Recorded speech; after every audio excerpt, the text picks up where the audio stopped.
Now at 5, the city of Girard, Kansas is offering CDL training. Plus, how animals at the Newton County Fair are staying cool from the intense heat. And President Biden signs an executive order to protect access to abortion. I'm Deborah Alfarone at the White House with details of the order, plus the president's plea to Congress. The 4 states' most watched news starts now. a federal judge has sentenced 3 people for taking part in a multi-million-dollar check kiting scheme in Commerce, Oklahoma. This is KOAM News at 5. Authorities say 53-year-old John Linthicum was seeing a drop in revenue from his cattle business, so he had 53-year-old Douglas Mayfield write insufficiently funded checks that Linthicum deposited into his bank account at First State Bank of Commerce. Authorities also say 61-year-old Angela Asbell worked for both the bank and Linthicum's business and used these positions to pass those bogus checks. All 3 pled guilty to conspiracy to commit bank fraud. Linthicum sentenced to 27 months in prison. Mayfield sentenced to 6 months of home detention. Asbell received 5 months in prison, followed by 5 months of home detention. If you've ever wanted to get the training needed to operate a semi-truck, well, the local town is providing it. The city of Girard, Kansas is now offering CDL license training to people who are interested. The city's CDL instructor, Michael Clark, says there are a few options for the type of training. Anybody's interested in enrolling with the city of Girard, it is $2,500 for both the theory and behind the wheel. If you are wanting to do just the theory or just behind the wheel training, that is $1,500. And if you're a high school student who had recently graduated, then the course would be $1,000 at that point. If you're a city employee, it's free.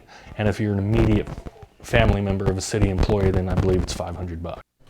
Clark says safety is his main priority when it comes to teaching truck driving. The extreme heat is impacting more than just humans. The Newton County Fair in Neosho, Missouri, it began Wednesday with livestock shows, food trucks, carnivals, rides open to the public. This year's showings include cattle, poultry, pigs, rabbits, horses, goats, sheep. With the intense heat we've been seeing lately, fairgoers are using some creative ways to keep their animals cool so they can perform their best for the judges. It has in years past. We've had chickens die because of how hot it is, which is always, it's never good, but it's better. The last couple of years we've been in this indoor, so it's been better. They curl. Fair ends Saturday and it supports the local Future Farmers of America high school programs.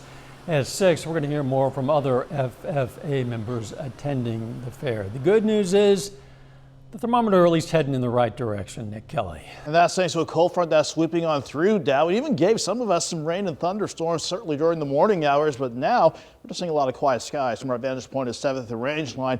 It hasn't completely scrubbed out the heat and humidity. The passing cold front still enough that we've got heat advisories, heat warnings, all taking effect, or at least expiring by the time we hit 9 o'clock tonight. That was what we're tracking during the morning hours, but as we got into the afternoon, the front sticking far enough south where any additional storms with the system as well to the east around St. Louis and even to the southwest around the Oklahoma City metro, maybe stretching toward El Reno.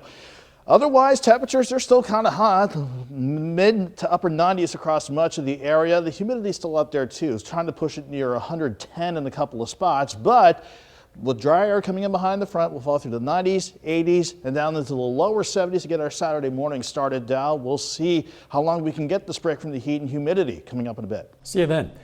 The assassination of former Japan Prime Minister Shinzo Abe shocked a world that has come to associate Japan with relatively low crime and strict gun control.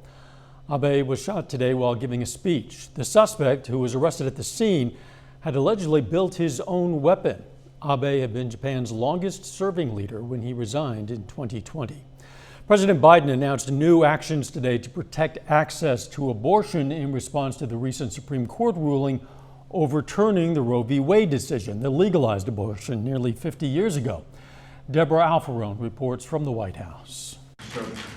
President Biden signed an executive order Friday as he sharply criticized last month's Supreme Court ruling that overturned 1973's Roe v. Wade decision that legalized abortion. What we're witnessing wasn't a constitutional judgment.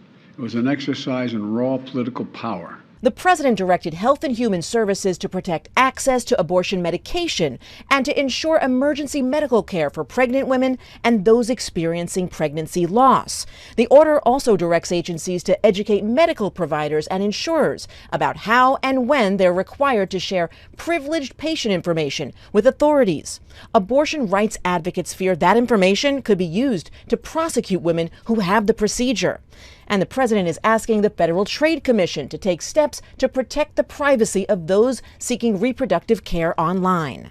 The president signed the order amid growing criticism from fellow Democrats that he wasn't responding forcefully enough. But the president said that his ability to protect abortion access is limited without congressional action. The fastest way to restore Roe is to pass a national law codifying Roe.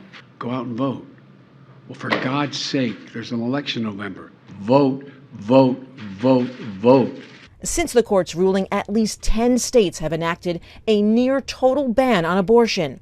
Within months, the procedure could be illegal or severely restricted in nearly 24 states. Deborah Alfarone, CBS News, the White House. The White House said it will also help coordinate free legal assistance to help women and providers navigate new state restrictions.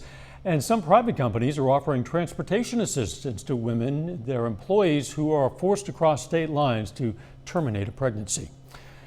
After weeks of resistance, the White House counsel, former counsel Pat Cipollone, arrived on Capitol Hill today for closed-door testimony before the House committee investigating the January 6th attack on the Capitol.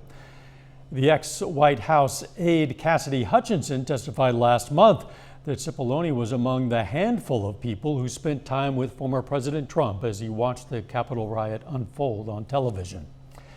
Still ahead, good news on the jobs front. The government releases a better-than-expected jobs report. I'm Michael George, and I'll tell you what this means for the overall economy. And next in Health Watch, how a mother helped her hearing-impaired daughter feel more represented.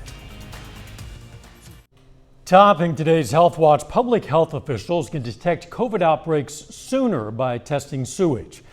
Scientists with Scripps Research and the University of San Diego found that by testing just 2 teaspoons of raw sewage, they can accurately identify new COVID variants up to 2 weeks before traditional testing. Many communities are already testing wastewater to catch surges of COVID early. UCLA scientists have created a new kind of artificial muscle for machines that's even stronger and more flexible than the real thing. Researchers used dielectric elastomers. You know what those are, of course. They're lightweight acrylic-based materials with high elasticity. They're flexible but tough enough to keep their shape. The technology could be used to create robots with improved mobility and endurance. A mother in New York's Westchester County is going the extra mile for her daughter who was born with severe hearing loss. Reporter Astrid Martinez shows us how the special gift allowed her daughter to feel seen and celebrate her uniqueness. New parents are anxious to know if all of their baby's senses are functioning as expected. Our audiologist in New York City told us that she was a hearing child and she would be great and go enjoy your baby. But shortly after Lila Savitsky's first birthday, her mom Dana realized her daughter's communication was not progressing. She took Lila to a new doctor. She did a neurological hearing test that should have taken like 20 minutes and they took an hour and a half with her. And when they came out, they told us that she was profoundly deaf. She was born deaf. Lila got cochlear implants at 20 months old. She even calls them her superpower that she can turn on and off. I don't have to hear thunder or lightning and maybe like a scary movie when something scary happens. I'm like, nope, not happening. But Lila did start to question why others didn't have what she wears on her ears. There wasn't a doll that looked like Lila, that represented Lila, that just maybe she could connect with. Dana customized several dolls to wear cochlear implants as presents for her daughter. The gift was a huge hit. But it was also nice when she had friends over to see the friends would play with the doll and just to see that, you know, representation matters and it doesn't matter the differences. In May, Mattel released a Barbie with hearing aids. Right away, the family raised $4,000 to purchase hundreds of dolls for deaf children in underprivileged homes. I like the hearing aid, the pink one. so that other deaf children can also grow up with dolls that represent them. Astrid Martinez, CBS News, New York. Savitsky started a group called Partners in Hearing to raise money for kids with hearing loss in underserved communities. And that is a look at today's health news. A little bit later, the National Retail Federation says the shipping industry hit a record this spring. Hot and humid to get this weekend started, but we are going to get some relief in the short term. Forecast next.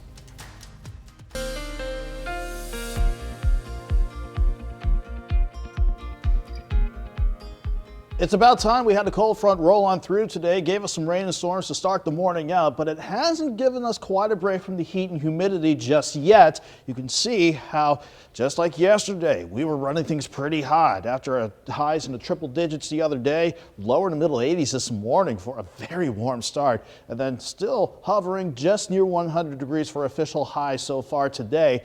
But we still have a scattered patchwork of heat advisories and excessive heat warnings, but those are going to expire finally by about 9 o'clock tonight because a cold front that came on through and gave us some scattered rain and storms across parts of the area. It's going to actually bring in a northerly breeze, some of you feeling that now, but it's also going to lower the humidity quite a bit and lower the temperatures at least a bit to give us at least some solace from the unrelenting July heat and humidity we've seen this week. A tenth of an inch of rain on the average, but it's still nice to see at least some rain making it in the parts of the area. Nothing out there right now. We can double verify that with a nice look from Indigo Sky just outside of Seneca, Missouri. Same from 7th and Range Line. We're at 97 though. That north wind at 13 miles per hour, it is nice to see it in action again, but it's not dropping the humidity just yet. It feels like 109 still with the dew point sitting in the mid 70s, so that's very humid air outside.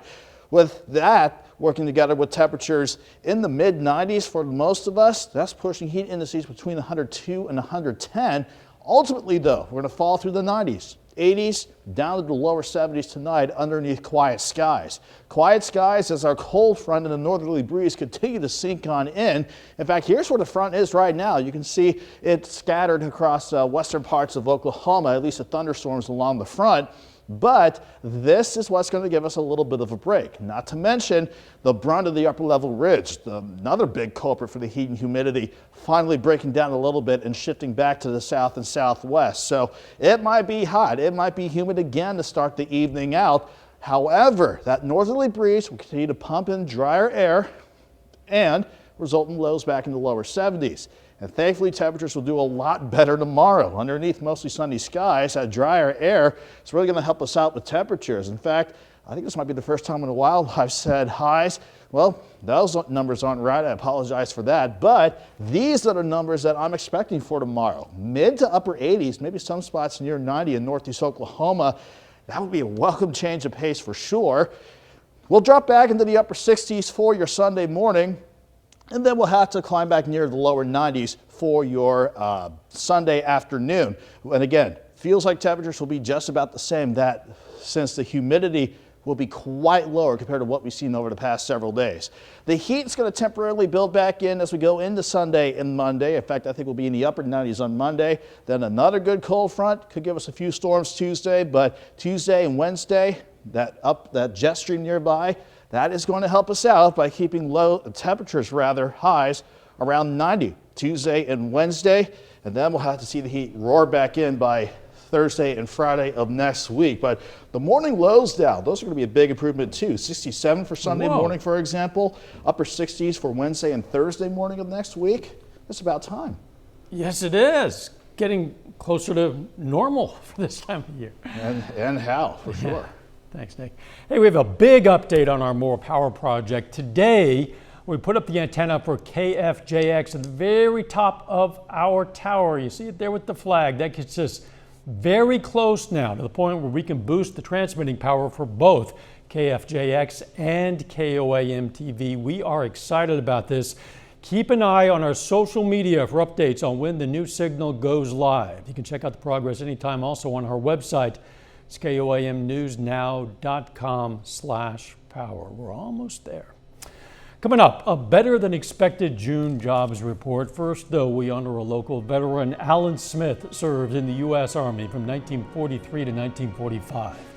The Girard, Kansas native was stationed in England and in France. And we salute Staff Sergeant Alan Smith, a four-state hero. Topping today's Consumer Watch, the latest job numbers are out and show the U.S. employers continue to hire at a strong pace despite signs of weakness in the economy. Reporter Michael George has the latest. Last month, hundreds of people stood in line to apply for work with the Broward County Sheriff's Office in Florida. The job fair recruited potential 911 operators with pay starting at $57,000 a year. I am shocked. I'm actually overwhelmed at what the representation from the community has actually showed up for us. The Labor Department says the economy added a better than expected 372,000 jobs in June, and the unemployment rate stayed at a pandemic low 3.6%. I think that this shows that the labor market continues to be pretty strong. We are downshifting into a new gear of the COVID era. CBS News business analyst Jill Schlesinger says hiring is slowing from previous months, but this new report shows the labor market remains solid. In fact, if we're worried about an economic slowdown or a recession, this report has no proof of that at all. There are plenty of jobs available. The latest data shows there were 11.3 million job openings just over a month ago. Many industries, including restaurants, continue to suffer through a worker shortage. Even local pools in cities across the country can't find enough lifeguards. While the job market is strong, inflation remains a problem. The Federal Reserve has been raising interest rates in an attempt to ease price hikes. They will do so again in a few weeks. They're going to likely rise by another 0.75 percentage point at the July meeting. But the boost to rates won't have an immediate effect. Schlesinger says shoppers can expect to keep paying high prices through the summer. Michael George, CBS News, New York. U.S. ports saw a record number of imports this spring, showing no sign of a slowdown in consumer demand.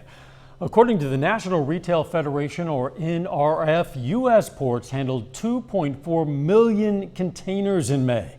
That sets a new all-time record number of imported containers in a single month. The NRF official says cargo volume is expected to remain high as the peak shipping season is still ahead. Mailing off a letter the good old-fashioned traditional way, it's going to cost you a little bit more starting this weekend. The United States Postal Service is raising the price of postage on Sunday.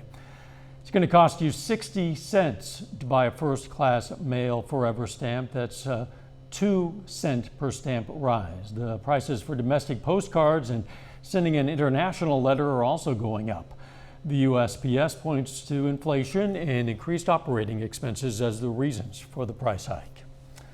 A final check of the forecast next.